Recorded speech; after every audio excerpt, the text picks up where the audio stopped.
Hey guys, thank you so much for tuning in this week. The reason I'm doing this really bad quality intro is because my editor just informed me between classes today that the podcast that I had set up for Tyrel Bramwell, the recordings afterwards, post-production, the first few minutes wasn't recorded all the way. So after post productions, I realized that there was either a bug or an issue, or either way, the first few minutes of the interview was not recorded all the way. So I just wanted to give you a little introduction. So I brought in Tyrell Bramwell. This is the second time I've had him on the podcast, and I wanted to talk to him about how Lutherans can use things like the internet, ministry work, spreading the gospel into today's modern era, because this modern era, we are developing new ways to spread the gospel, ways to express our theology with things like the internet, different types of social media, podcasts. And I wanted Bramwell to come on to talk about the importance of it because personally, I think Lutherans could do a way better job of doing it. I think people like the Reformed, Catholics, and evangelical Christians are doing a lot better of expressing their faith and the gospel in general to the modern world and to the secular world. And I think Lutherans are starting to fall behind in that. And so today I'm bringing Tyrell Bramwell to come on, talk about his experiences of going into the secular world through the Lutheran eye, through his podcast and through his ministry as a pastor. So I hope you guys enjoy this episode. Hopefully, nothing like this ever happens again, and hope you enjoy the episode.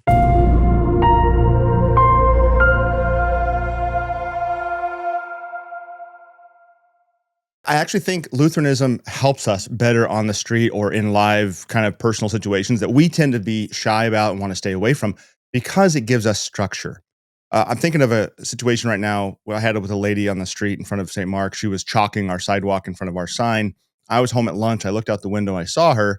I went over to talk to her, and immediately I was able to take her complaints about us and filter them through as we were having a live conversation, filter them through rational, reasonable, objective, subjective. Sort of that's like kind of the basic beginning. Is she coming at me from a personal perspective? Is she coming at me from a objective, concrete, sort of universal point? And then we can go from there. And that allowed me to show her that her reason was faulty. And by the end of the conversation, she gave me a hug. She didn't agree with us anymore, still, but at least we ended on very pleasant and polite terms, and we were able to talk about how I was able to expose how her worldview wasn't being consistent. And I just by holding to good, solid, and it's at this point, for lifelong or career long Lutherans. I wasn't raised Lutheran, but I've been a Lutheran for more than half my life. Um, it is just like breathing, right? It becomes second nature. And I would encourage everyone who's listening to this who might be going, well, I don't know all these different things about the ins and outs of Lutheran. Don't go that far into it. You're a Lutheran. You've already got this. You're swimming in that water. You're swimming in that tank. When you go out and engage other people, you are going to express Christianity in a far more articulate and rational, in a good sense of that word, way, right? A very reasonable, by common reason, uh, a method. And this is, I was talking earlier, I think it might have got cut off, but I was talking earlier about Pastor Toma. When Pastor Toma first started getting involved in a lot of the crossroads between the two kingdoms, he told me that what he found, and not coming from himself, but others were saying it to him, when the Lutherans showed up on the scene to engage in the world, the public square, people were blown away by how he was able to frame things. And he told me, he's like, brother, it's just all I was doing was looking at things through the lens of the two kingdoms. I was looking at things through the lens of word and sacrament, and not looking at it through emotion, but through objective truth, things like this. That the rest of the world, the evangelical American world, your standard American Christian isn't equipped with. So we actually have, I would say, repeating what others have said, we have a much better toolbox or tool belt on as Lutherans than the rest of our Christian cousins out there. That's good. A lot of people, when I try to tell people this is important, not just based on theology, we want to be expressing our faith by other people, not just people that are in the faith, but also people that are struggling to find Christ and are wanting to find that love. But it just doesn't click for us. It's just not very struggling, and we really see our theology as a way of negativity. Um, though, even though if we have a good sense of talking about the gospel and also putting through a Lutheran faith and using that for an advantage rather than a disadvantage, a lot of times we're just not well trained into spreading that faith, or we're not prepared enough for that, or to be able to express it in the right way. And you said you weren't a Lutheran all your life, which I found very interesting, because most people that are Lutheran, or from my experience, people that are good at evangelizing through the Lutheran faith, were at some point Baptist for a good point of their life, or they were Pentecostal, or some point of American Protestant that really based a lot of their theology on their emotions. And after becoming Lutheran, and they have that deep rooted theology finally come into their life and have that bless them, they're able to express that to people a lot easier than people that have been Lutheran all my life, which I can definitely testify. Growing up being Lutheran, I've been baptized all my life as an infant, and that was something that I really had to work on. And I see people that were not Lutheran all their life. In fact, I had a friend who became Lutheran in our congregation a couple of years ago. He is so much better expressing the Lutheran theology in some aspects than me. He's just a better people person. He's better at talking to people. He's better to bring that kind of stuff up. And I find that interesting that you were Lutheran for a while. So how exactly do we Lutherans try to establish that? Because it is a theology thing, but it's also a gospel thing, but it's also a personality thing. It's also being able to have that confidence. Do you think that's you being an American Protestant before becoming Lutheran, that helped you a lot when it became your journey of going to becoming Lutheran and being able to express your Lutheran faith to other people? I think a lot of the commonalities we see. I've talked about this with my wife too, because my wife is a born and bred Lutheran. Her whole family is as well. I'm the outsider, and I'm the pastor. I went on to become a pastor, so I think a lot of it has to do, and you could probably check this with a lot of the guys that we know of who have come in from other backgrounds. A lot of it has to do with a certain zeal for realizing what Lutheranism has that perhaps not all, but in a sort of broad stroke way, a lot of Lutherans take for granted or don't realize what they have. But the other part of that is just probably practical, is that when you convert, there is a sense of deep study, working on this. There's a lot of asking of questions. There's a lot of inquiry, and that naturally leads toward a dialogue with you and the pastor, with you and other Christians. So there's a default sort of boot camp happening, just passively. You don't really, no one realizes it's happening, but there's a default practice of engagement when you convert to another tradition, another faith, that the lifelong Lutheran doesn't get. And the way we can counter this, the way we should be working on this, is with our catechesis, from the junior catechism class through the 90-year-olds, always working on, and pastors need to be mindful of this, always working on making sure we're dialoguing as pastor, parishioner, parishioner to parishioner, working on asking the questions and not being in cruise control, not just coming to church for the fellowship that comes after the service, but in that fellowship time, instead of just talking about the potluck or whatever it is, whatever sort of cliche trope you want to put in there, but talking about the faith, engaging on matters that will then naturally help us outside the door when we hit the curb. And I see this a lot, here in my parish. Everybody always needs to work on this better. After the divine service, when we're gathering together, we need to be building each other up as the saints of God, encouraging one another in the journey, in the walk, but not just for ourselves, those in front of us, but for those that we're going to connect with at work, at school, on the street, in the market, wherever it might be. Because we are all, God has given us people in our lives, every single person, that the reason we are here, truly, God has left you breathing air today so that you could use your good works, your service to neighbor for the sake of Christ Jesus crucified for them, right? He's not leaving you here for yourself to be able to, get a promotion or graduate college or whatever.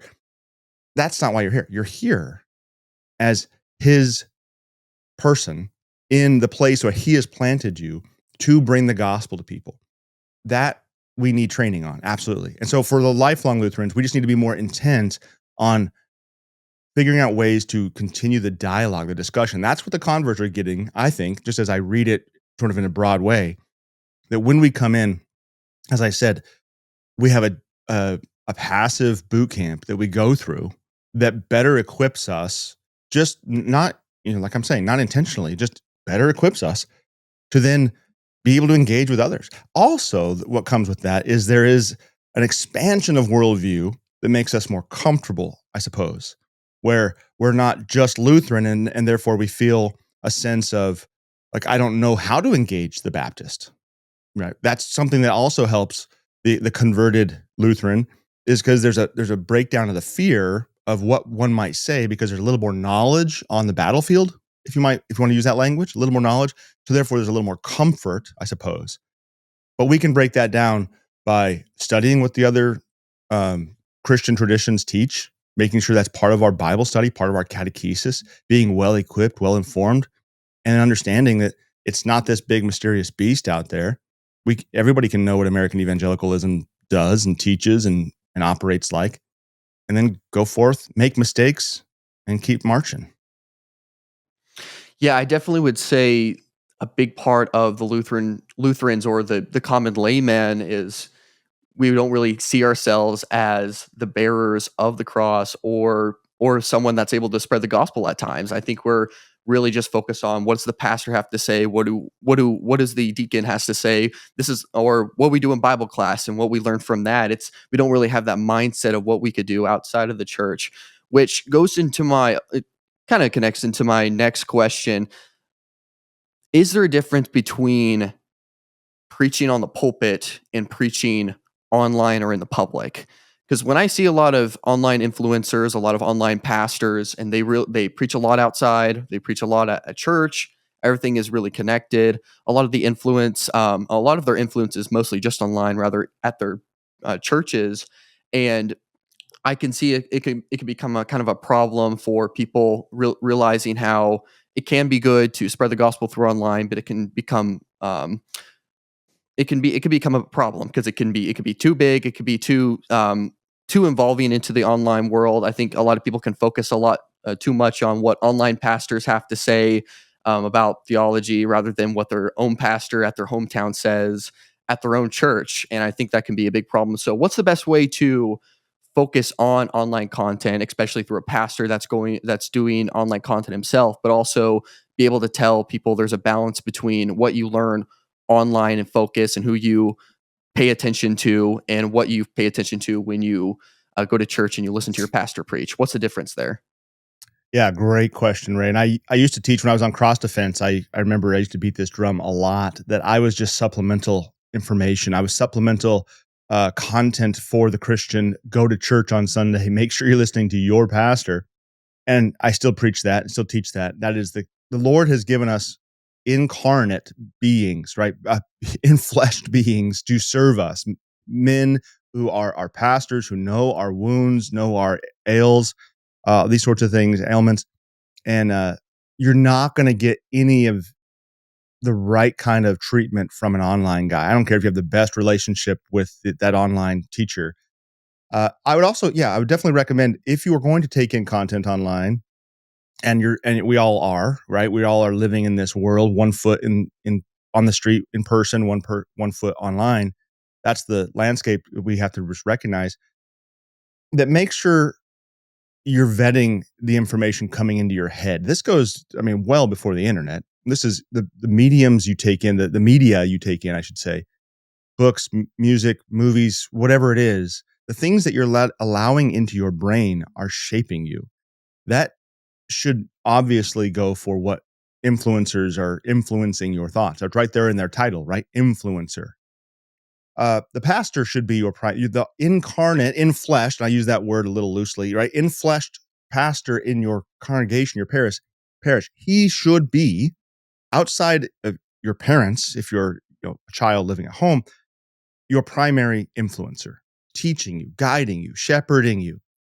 And then all the other stuff, the stuff you see from me or whomever, Wolf Miller, Weed, and these guys, this stuff should be supplemental and encourage you and inspire you and take you to levels that you might not have been able to go to. This is one reason why I do the content I do.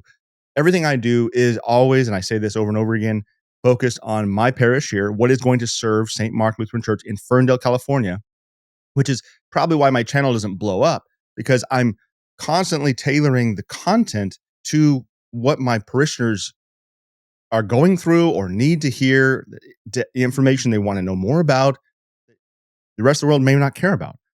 So that is to say, we need to make sure that this content is supplemental.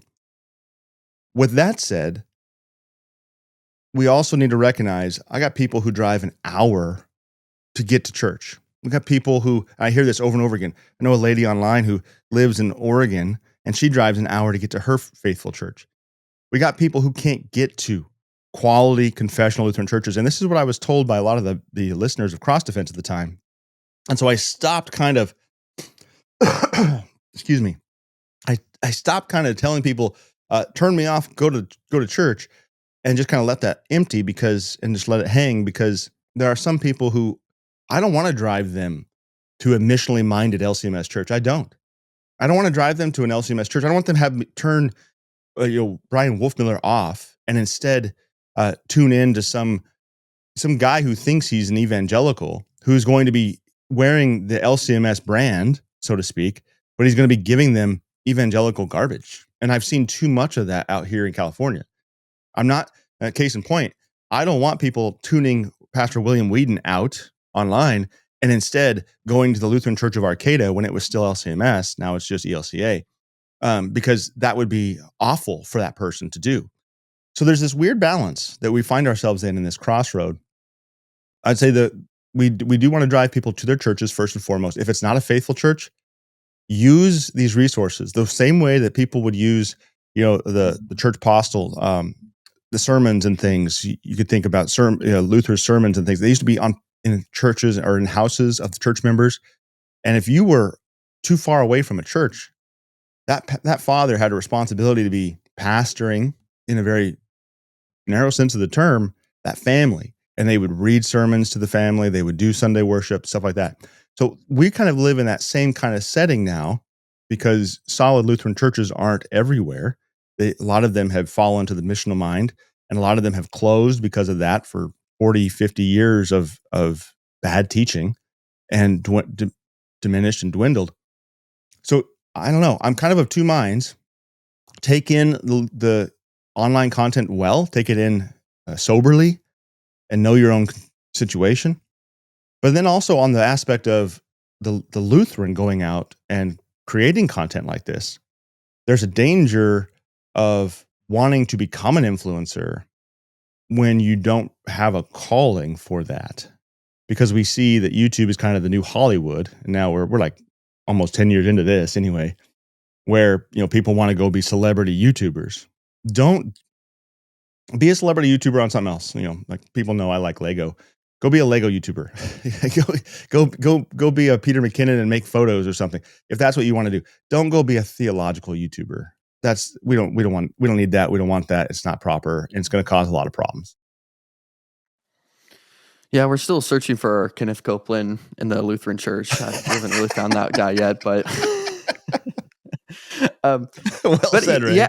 yeah, but yeah, which is definitely a good thing.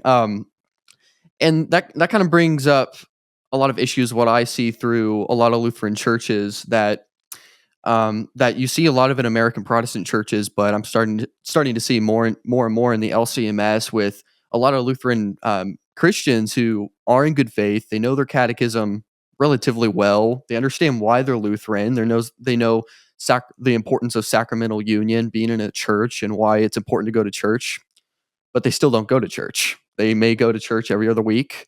They're fine with Lutheran churches that only do communion every other week. They express the importance of communion, but they don't do it every week. And so it's a lot of issues, in which some of those issues that I brought up are more problems within the church, within the pastor, or what the congregation thinks. And some of that is problems with the individual itself, which is a lot of basically just charismatic teachings that are starting to creepily go into the Lutheran church, and it's starting to become a big problem. And you start having a lot of Lutherans that claim to be Lutheran, but they're not going to church consistently. They're not making the sacraments an important issue, which is a really hard thing to do when you go out there and spread the gospel. I mean, you definitely don't want to go, hey, if you want to be saved, eat Christ's body and blood. I mean, obviously you don't want to do that, but it gets to the point where I know people that have been confessing Lutherans all their life, and they're friends with a lot of American Protestants. They don't want to ruin their friendships. They want to go to their churches, and they're like, well, we're both Christians. That doesn't really matter. Or the big thing is they're wanting to get married. They're wanting to find a loyal spouse, and they might not be Lutheran. And then you're tempted to go into that relationship knowing that there might be a good chance that it's not going to work out for them to become Lutheran. And so that's a lot I just brought on the table. But I mean, it's a lot of poison that's coming into the Lutheran church, and it's becoming a big problem. Yeah, the idea that you just mentioned there, where we put our relationships with people before their relationship with Christ, is a big issue, and I think we need to teach on this more. Our relationship with our most beloved family member or friend or whatever, it has to be second to their relationship with Christ. That has to be preeminent in our purpose in our life with them. If I'm going to upset, and I mean, I'm the king of ruining relationships, I guess.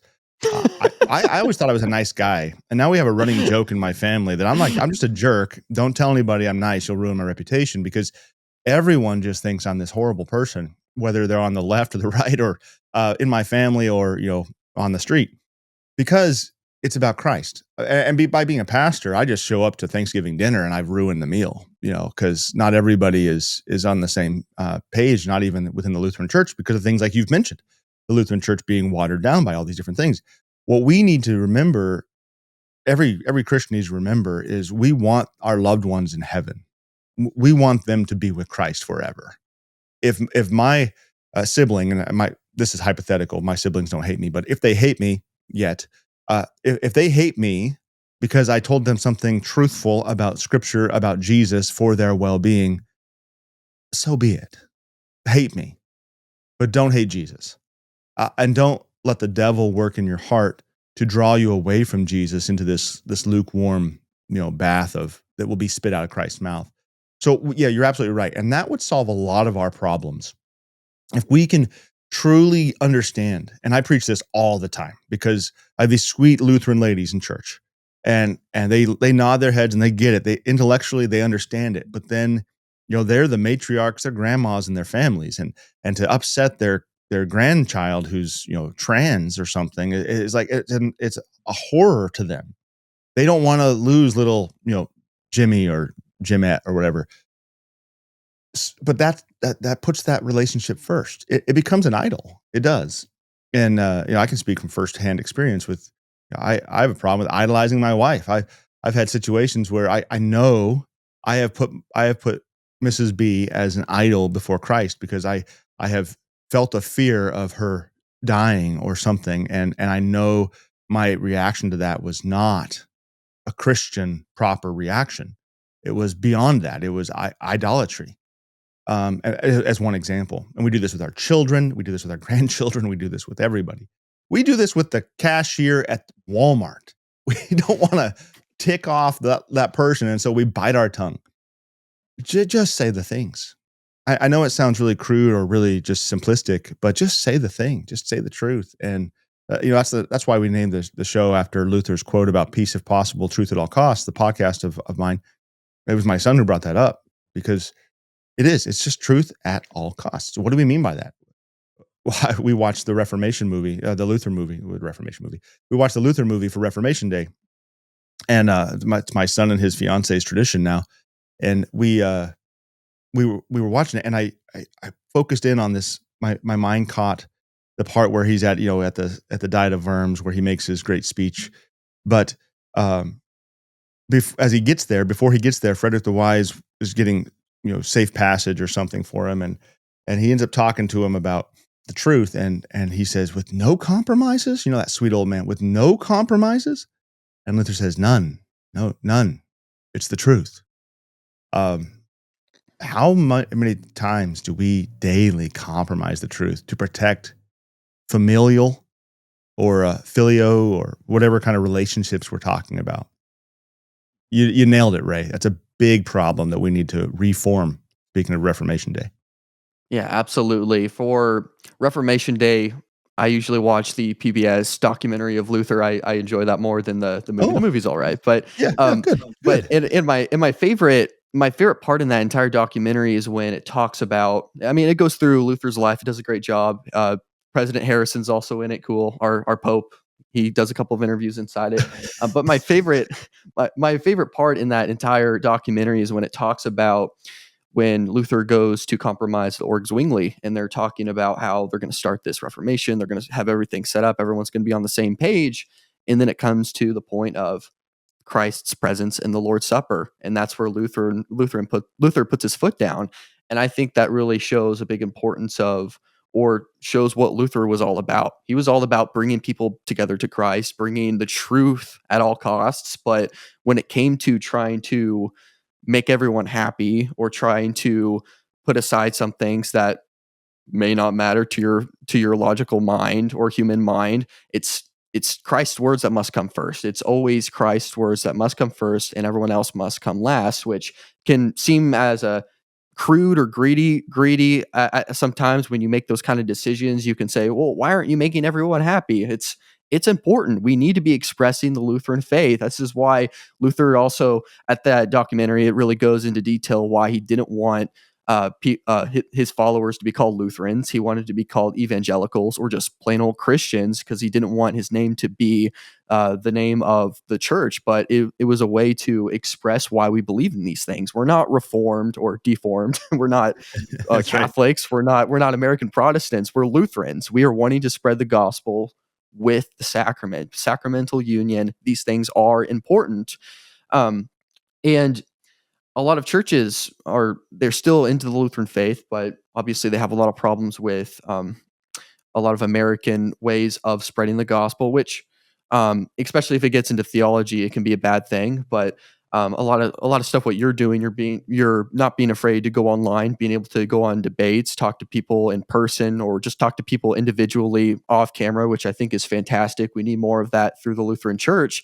Um, However, I do think there's a lot of people, especially from the Lutheran side of it. I talk to people that, and they know I have a podcast, and I like to have these kind of conversations with people, and they like what I'm doing. They see my stuff, and they appreciate it, but they kind of come to the conclusion where they don't really like Lutherans trying to express themselves online, because, like you said, it can become an idolization. It can be a big problem. It's all about me. It's all about me. It's all about what I believe. And I think a lot of Christians that are definitely the big influence right now in American Christianity, like Bryce Crawford or Cliff Connectley, Stuart Connectley, or George Janko, a lot of these guys are the big face of online Christianity right now, because it's really expressed on their emotions, on their theology, more branding on you as an individual, what you can do for Christ, giving your heart to Christ.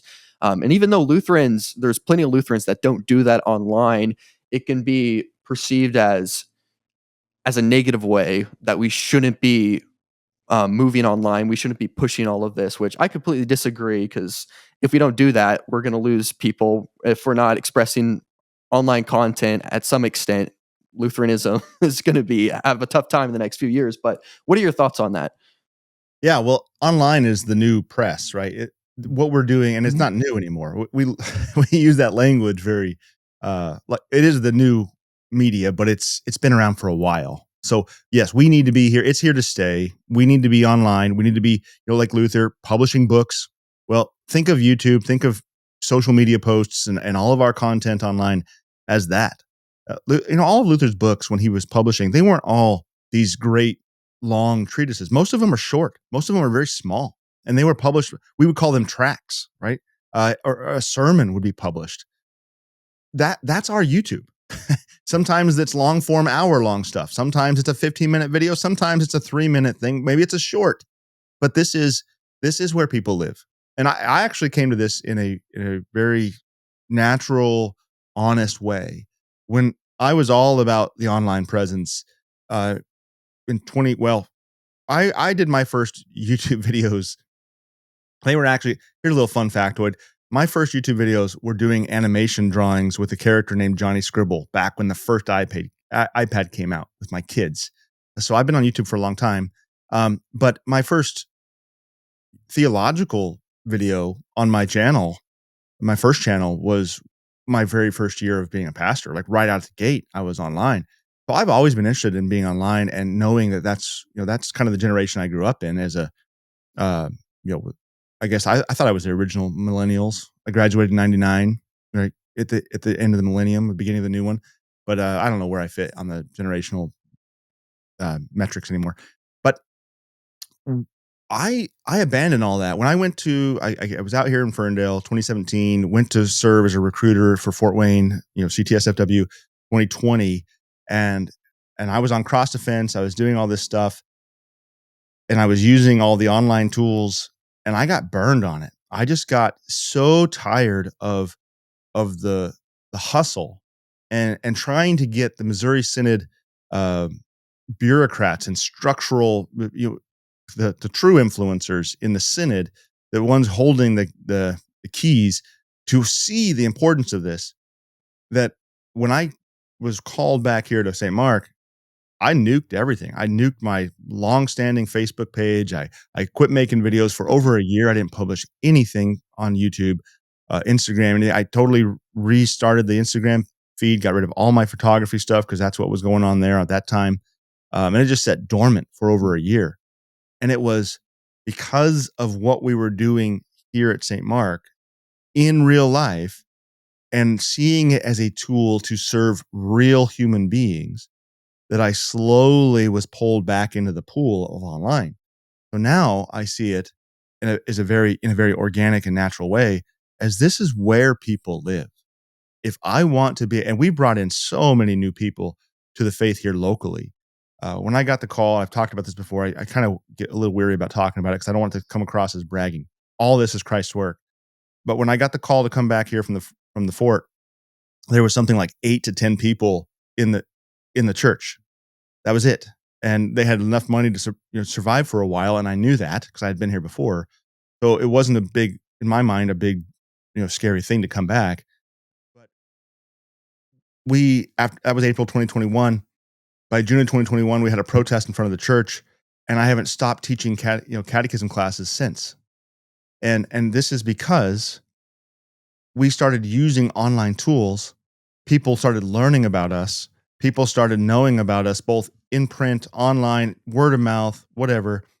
And it's all become an organic machine that helps people know who we are. But also, once they come, I have a burden as a pastor to catechize all these new people, and not just through one formal catechism class, but ongoing as they grow in their Lutheranism because they're new. What's the best way to do that when I got a guy who works at Cal Fire who's not always here on a Sunday, wants to be? Well, I can put a Bible study in his pocket. I can do a live Bible study on Tuesday mornings about the readings that are coming up on Sunday. So if he misses Sunday, at least he got the readings on the Bible study. I can do a podcast. I can post my sermon online, all these sorts of things. And if they're going to bless my members that I serve, then they can also then be used as an extension to bless others if they want it. So yeah, we got to live online. Unfortunately, I hate online. I'd rather just be in the backyard, making, vegetables grow in the dirt, or, building a Lego city in my spare room. But that's not the reality. And that's Ty's interest. Christ has called Christians to serve neighbor, not self. So even if you're uncomfortable doing this kind of stuff, if it's proper for your calling, we need to be here. And we need to make sure, like you're saying, that we have a face in this conversation. I say that with a giant asterisk because there's many landmines. There are many landmines to going off the rails or outside the boundaries of how we do this. And that might be a whole nother conversation, but we need to make sure that we are operating in the same sort of way, the same structure we have for in-person interaction with our Christian neighbors, or non-Christian for that matter. That needs to carry over to the internet. It doesn't just get checked at the door because now all of a sudden we're in, George Janko's arena.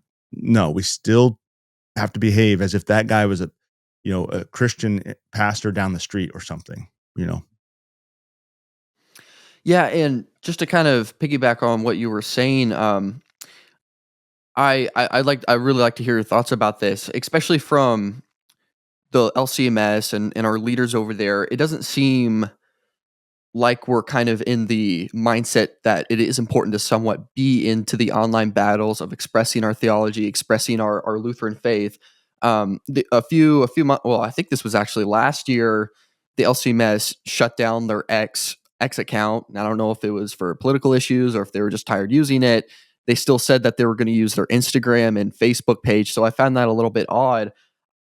I don't really know what's going on behind that, but I can feel almost bec- um we've become slightly outdated through the LCMS when it comes to trying to reach out to people, because I think a big part of why a lot of young people my age that are becoming Reformed, they're becoming Catholic, they're becoming Eastern Orthodox, is because of the online content that's being displayed. They're able to see what these churches have to offer. They see the high church, they see the value in the sacraments and theology, and they want to be on board on it. Which, I mean, I have my issues with those churches, but I think that's great. We're having more of these guys wanting to become conservative Christians, which is fantastic. And I have a lot of issues with Doug Wilson and how he operates his church, but I do see that he has the understanding of how to get these young people or these kind of um, people that are trying to find the gospel through online content. And he does a really good job of spreading his point of view. And I don't. And our president doesn't have to have a podcast. We don't have to be constantly stuffing more content than everyone else. But I do think it is important that we encourage people, especially if you have guys like me, or I've met younger guys that are in seminary right now, and they're perfectly capable of doing stuff like that. And I've always found it odd that we haven't really made that next generation step of encouraging that kind. Because, like you said, YouTube is now the new news. It's the new newspaper. If we're wanting to spread that to other people, we're going to have to evolve, which I don't think the LCMS have quite made it there yet. Yeah, institutionally, definitely not. I just saw on Will Whedon's X thread, and I don't know if he was replying to someone on somebody else's feed or something, but I found it interesting. He said that the reason that LCMS's X was turned off was that the people running it at the HQ there were just tired of all the negativity they had to see every day. To me, that's a Mm. bad reason to shut down. Now, I don't know the ins and outs. He knows the people there, I don't. But if we're shutting it down because we can't handle the conversation, and I know these, I'm not a fan. In fact, listeners of the Cross Defense and Truth at All Costs know that there was a time where I got on X for a day. I got on there. I was like, "What the heck is this place?" I bailed because I mean all the anonymous Lutheran accounts, all the different crazies out there just started bombarding me with all this junk, and I was just like, "What is this?" So I backed up, but then I waded back into it. But we need to be out there, and we need to make sure that we have. And I don't know if we need to do this institutionally. I think we do. Like I would say we do. I think the synod. We need to have not only KFUO. I think KFUO is behind the times. When I was working with KFUO, I tried to move them toward YouTube videos. I mean, Joe Rogan was just blowing up with video podcast. You could have turned every one of those radio shows into easily just throw a simple camera in the room and boom, now we're on YouTube. And I was told by the program director that the voices, the powers that be, didn't want to move in a video direction. But that's silly because the whole world was moving in a video direction. That's where people are getting their content.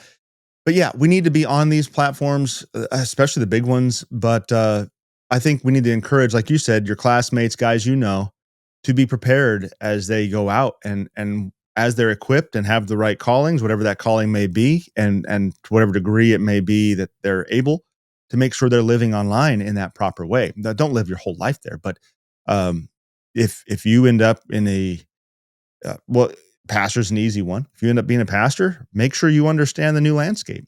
We have a problem, Ray, and I hate to go here and say this because it becomes so tired, but we're at a crossroads with the boomer influence. The boomers are holding the reins, and it's I was it's about trying not to say that, but then I you said know. it. So Yeah, I yeah, know. yeah, yeah. And that's really the rub we're meeting. And I don't mean to say every boomer. I think Will Whedon is probably in the boomer generation. Doug Wilson, right? We see that there's people out there who are boomer age, and but it is a seeing of it is the ability to see how people interact with content. We're not doing print anymore. I love Lutheran Witness. I make a cry at every voters meeting here at St. Mark for us to budget putting a Lutheran Witness subscription in every family's mailbox. Every month, I want every one of my new members to be exposed to Lutheranism beyond our small little corner of the world. But the reality is, more people are going to read whatever's coming out from Lutheran Witness online than the periodical in their mailbox. So we need to make sure. Yeah, we need to make sure we're hitting that and getting it out there. I think the danger there too, and this is a good danger. This is the right to put all this in a good positive spin for the LCMS. We are not theologians of glory. We are not those who want celebrity. We rightly so. We shouldn't be. If we are, we need to check that. But this then puts us at a disadvantage from the evangelicals, those who are used to theology of glory stuff, who are used to, all of that kind of look at me, emotion driven, the contemporary worship. YouTube and all the online stuff, it's just a natural progression for the American evangelical. That's why they're able to flex so well on these online platforms, because this is natural for them. They took it from their refurbished sanctuary with their stage and their giant screen. Well, now everybody has a little screen in their pocket, and they're doing the same thing. It's very natural, and that's why they seem to be winning in many regards on that, because it's consistent with their theological views. For us, we're not. So that's a positive for why we see ourselves lagging behind. So the added complexity there, as you've touched on, is how do we, with our right theology of the cross, use these tools that are so pop cultural, that are so worldly, that we're not used to in our sanctuaries and in our day-to-day life. That's the rub, and that's the hard part for us. So I tend to gravitate to answer that question, or to try to understand that question.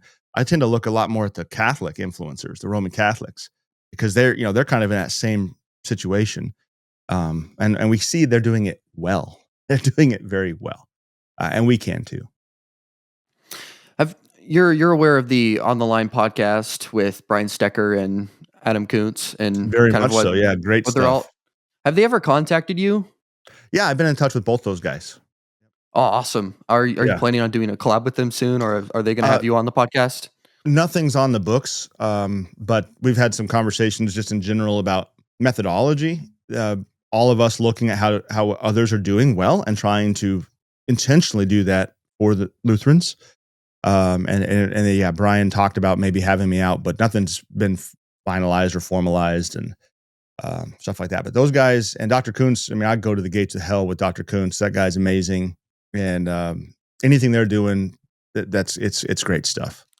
That's awesome, because I tweeted this a while ago. I said, "Hey, why haven't they had you on yet?" And then they had Doug Wilson on, and I was like, "That was interesting," but I didn't know if they knew about you or not. I'm like, "That would be an awesome episode," and so, but that's good Well, that they've contacted you. Yeah, thanks, Ray. I yeah, appreciate that endorsement. I think they're pretty far scheduled. I think they have a very tight. What they're doing well is behind the scenes. They're doing a lot of things very, very well. Where a lot of us, I yes. think, are flying by the seat of our pants. Stecker's not. He's just like He's methodical. very Yeah. committed to it, which is amazing. I tweeted one time, I was referring to this could be the next Joe Rogan podcast for Lutherans, which I think could be really good, especially how they've gotten so many good Lutheran figures to come on and speak, which is starting to take notice, which I think is fantastic. They've had Wolf Mueller on a few times. They've had Dr. Coots, obviously. I've been a big fan of the Brief History of Power podcast for a long time, and I've always been frustrated that they've never done it on video. Which I've talked to Pastor Fisk a couple of times. I've met him a couple of times, and he just said that that's just how they set it up, always audio. But oh man, I'd love it if they were able to do that on video. But Yeah. anyway, yeah, I have one more question for you to wrap things up. As a Lutheran figure online, trying to spread the gospel with also giving people just good old-fashioned Lutheranism, giving people that rooted, deep theology faith of the Bible. How are we able to do that? Because obviously, I joked in the beginning of the podcast, we don't want to immediately, when we're evangelizing, like, hey, if you eat this cracker and wine, that becomes body and blood, you're going to be saved. Don't you want that? Come on, have commit cannibalism with us, how some people refers it to. Yeah. And I'm like, maybe not refer to that way.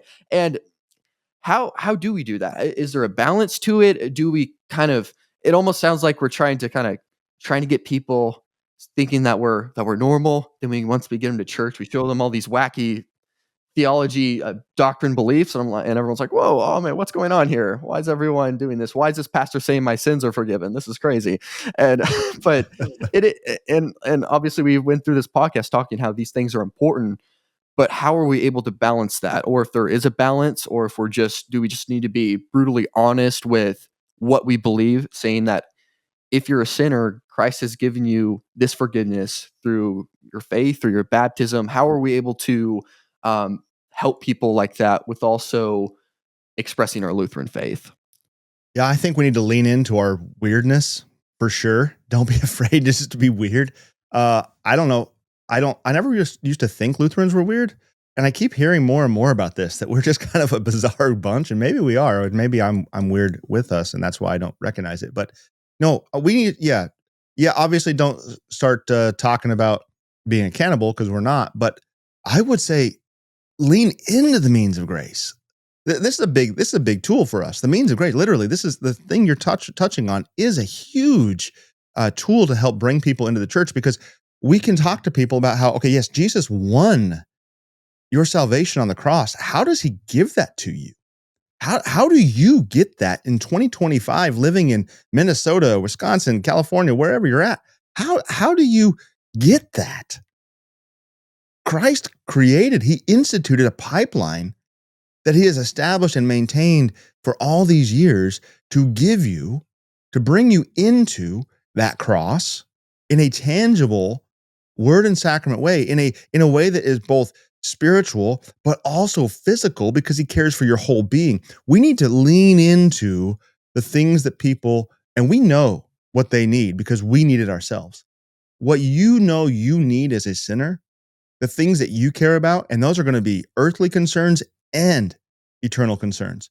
Those are going to be temporal and eternal. They're going to be physical, your aching body, or what you're eating or whatever it might be. They're also going to be spiritual, or we might even use that language of psychological, meaning the soul, the psyche, not just the pneuma, right? So we have spiritual and soul going on there. But most of our world, this is why Jordan Peterson's so big. He's dealing with soul issues. He talks about it as psychology because that's the language, psyche, right? Suke. But it's a soul issue. People are hurting in their souls, and that's a horizontal concern that people have. Spirit is vertical. People are having horizontal soul issues, psychological issues. How do we live with each other? How do we navigate this world where we have mass shootings daily, where we're afraid to go out and do this thing or that thing, where we got these, corrupt officials? All of this, these are soul issues. So we need to hit people with the thing that takes care of both body and soul. So you nailed it, brother. The sacrament. This is our strong point. This is our weapon with a means of grace. The evangelicals don't talk like this. They don't have this because they've removed the means. They've turned it into memorial meals and symbolism and things like this. We can say, hey, look, guy, I got some substance for you. I got something you can sink your teeth into. Let me tell you about baptism from a biblical perspective. Let me tell you about what goes on at communion from a biblical perspective. And let me just let that sit with you. Let me put that little kernel, that little pea in your shoe, and see if that bothers you all day long. And then you can come to church on Sunday and we can talk more about that. Lean into it. Does it make us sound weird? Sure. But we are going to be weird because we're pilgrims in this world. This isn't our home, right? We're journeying through. And the sojourner always looks weird. He always stands out. We're called to be. We're called to be different. We're outsiders. We've been made holy. We're not of this world. So we need to lean into it. As opposed to the millennial, the missional mind that is like, be more like the world. That's the evangelical model. Put on the rock show, be more like the world. No, we can do YouTube, we can do online stuff, we can do in-person stuff, street stuff, whatever, and we can be in this world truly, but then bringing word and sacrament that's not of this world, and hit people where they're going to care, body and soul, because God loves both and He's caring for both. Amen. Well, Pastor Bramwell, thank you for coming on. It's always been a pleasure. My pleasure. I'm sorry I'm sick. You catch me on the tail end of my cold, so I hope I wasn't sniffling in the audience's ear all night or all day long. But yeah, Ray, you're doing great work. Thank you for this. Thanks for opportunity. Thanks for not letting me cancel on you again, because I know you wanted me on earlier, and I was deadly sick. So I'm not deadly sick, but I'm exaggerating. But yeah, thank you so much for coming on. It's a blessing, it's been brother. great. Keep doing the great work, and I look forward to seeing where the podcast goes from here. Thank you. Have a blessing day. Yeah, you too, brother. Christ be with you.